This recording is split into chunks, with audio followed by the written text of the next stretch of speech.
तो चलिए आगे बढ़ते हुए बताते हैं आपको। सीएम रेखा गुप्ता ने पेश किया दिल्ली का बजट। जी हां, राष्ट्रीय राजधानी दिल्ली ने आज बजट सत्र के दौरान मुख्यमंत्री रेखा गुप्ता ने विधानसभा में वर्ष का बजट पेश किया। इस बजट में आम जनता को राहत देने के साथ साथ बुनियादी ढांचे, शिक्षा, स्वास्थ्य और परिवहन जैसे क्षेत्रों पर विशेष फोकस किया गया है। बजट पेश करते हुए रेखा गुप्ता ने कहा कि सरकार का लक्ष्य समावेशी विकास यानी कि इंक्लूसिव ग्रोथ को बढ़ावा देना है ताकि समाज के हर वर्ग तक योजनाओं का लाभ पहुंचे। उन्होंने कई नई योजनाओं और परियोजनाओं की घोषणा की जिनका उद्देश्य दिल्ली को और आधुनिक और सुविधाजनक बनाना है। बजट में शिक्षा क्षेत्र के लिए विशेष प्रावधान किए गए हैं। सरकारी स्कूल के इंफ्रास्ट्रक्चर को बेहतर बनाना, डिजिटल शिक्षा को बढ़ावा देना और शिक्षकों के प्रशिक्षण पर जोर दिया गया है। वहीं स्वास्थ्य सेवाओं को मजबूत करने के लिए अस्पतालों में नई सुविधाएं जोड़ने और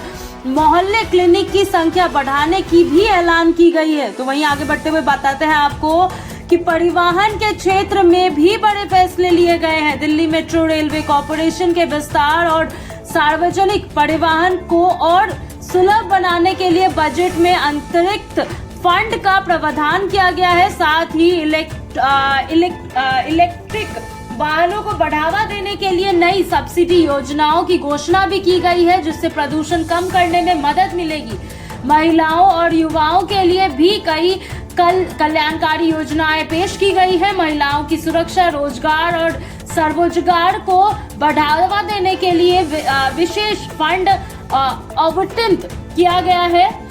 वहीं युवाओं के लिए स्किल डेवलपमेंट और स्टार्टअप को बढ़ावा देने के लिए दिशा में पहल भी शुरू कर दी गई है। इसके अलावा बजट में छोटे व्यापारियों और मध्य वर्ग को राहत देने के लिए कुछ टैक्स और शुल्क में छूट देने की बात कही गई है। सरकार का दावा है कि इससे व्यापार को बढ़ावा मिलेगा और आर्थिक गतिविधियों में तेजी आएगी। हालांकि विपक्ष ने इस बजट पर सवाल उठाते हुए इसे घोषणाओं का पुलिंदा बताया है और कहा कि जमीनी स्तर पर इन योजनाओं का कितना असर होगा यह देखना अभी बाकी है। कुल मिलाकर दिल्ली का यह बजट विकास, बुनियादी ढांचे और सामाजिक कल्याण के संतुलन पर आधारित नजर आता है। आने वाले समय में यह देखना दिलचस्प होगा कि इन घोषणाओं का असर आम जनता की जिंदगी पर किस तरीके से पड़ता है।